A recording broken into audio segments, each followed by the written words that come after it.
Friends, இவ்வளோ அழகான Paris சிட்டிக்குள்ள 60 லட்சம் பேரோட மண்டவோடும் எலும்பு கூடுகளும் இருக்குதுன்னு சொன்னா நம்புவீங்களா? ஆமாங்க, பல நூற்றாண்டுக்கு முன்னாடி இந்த பாரிஸ் சிட்டிக்குள்ள 300 கிலோமீட்டருக்கு ஒரு டனல் கட்டியிருக்காங்க. அந்த டனல் ஃபுல்லா செத்து போனவங்களோட மண்டவோடும் எலும்பு கூடுகளும் வச்சிருக்காங்க. இந்த டனலை பத்தி ஆராய்ச்சி பண்ணதுல இந்த டனல் 18th செஞ்சுரியில கட்டினதுன்னு தெரிய வந்திருக்கு. அப்போ இந்த பாரிஸ்ல இருந்த நிறைய மக்கள் உடம்பு சரியில்லாம செத்து போயிருக்காங்க. ஏன் மக்கள் திடீர்னு இப்படி சாகுறாங்கன்னு ஆராய்ச்சி பண்ணதுல அங்க இருந்த சுடுகாடு ஃபுல்லாகிடுச்சுன்னு, சடலத்தை புதைக்க இடமே இல்லாததுனால அந்த கிருமினால நோய் தொற்று ஏற்பட்டு நிறைய பேர் சாகுறாங்கன்னு தெரிய வந்திருக்கு. இந்த பிரச்சனையை சரி பண்றதுக்காக ஒரு பெரிய டனலை ரெடி பண்ணி அது ஃபுல்லா அந்த சுடுகாட்டுல இருந்த மண்ட ஓடுகளையும் எலும்பு குண்டுகளையும் இந்த டனல்ல வச்சிருக்காங்க. சுடுகாட்டுல இருந்து இந்த டனலுக்கு மண்ட ஓடுகளையும் எலும்பு குண்டுகளையும் மாத்துறதுக்கு மொத்தம் 12 வருஷம் ஆகிருக்கு. இந்த 12 வருஷமும் இந்த வேலையை பகல் டைம்ல பண்ணா மக்கள் கோவப்படுவாங்கன்னு நைட் டைம்ல தான் இந்த வேலையை பண்ணிருக்காங்க. இதையே ஒரு சிலர் செத்து போனவங்களோட ஆத்மாவை அவமதிக்கிற மாதிரி இருக்குதுன்னு நினைச்சிருக்காங்க.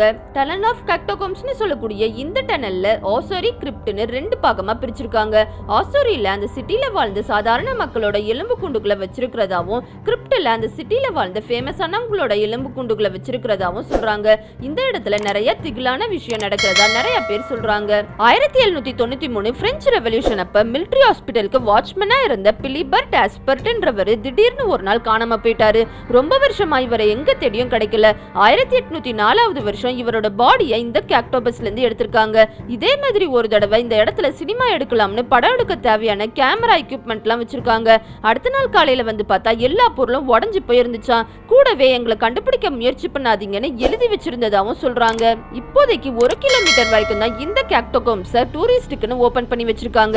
ஒரு சில டூரிஸ்ட் இந்த இடத்துக்குள்ள அமானுஷமா ஃபீல் பண்றதாவும், செவுத்துல இருந்து விசித்திரமான குரல் கேட்கறதாவும் சொல்றாங்க. வருஷத்துக்கு 5,50,000 விசிட்டர்ஸ் போகக்கூடிய இந்த டனல் மியூசியம் இல்ல, ரொம்பவும் இருட்டாவும் மோசமான காற்றும் இருக்கக்கூடிய இந்த இடத்துல இருந்து எந்த ஒரு பொருளையும் டச் பண்ணக்கூடாது, எடுத்துட்டு போக கூடாதுன்னு சொல்றாங்க. இந்த கேக்டோகம்ஸை பத்தி நீங்க என்ன நினைக்கிறீங்கன்னு கமெண்ட் செக்ஷன்ல கமெண்ட் பண்ணுங்க. இந்த வீடியோ உங்களுக்கு பிடிச்சிருந்தா லைக் பண்ணுங்க, உங்க ஃப்ரெண்ட்ஸுக்கு ஷேர் பண்ணுங்க.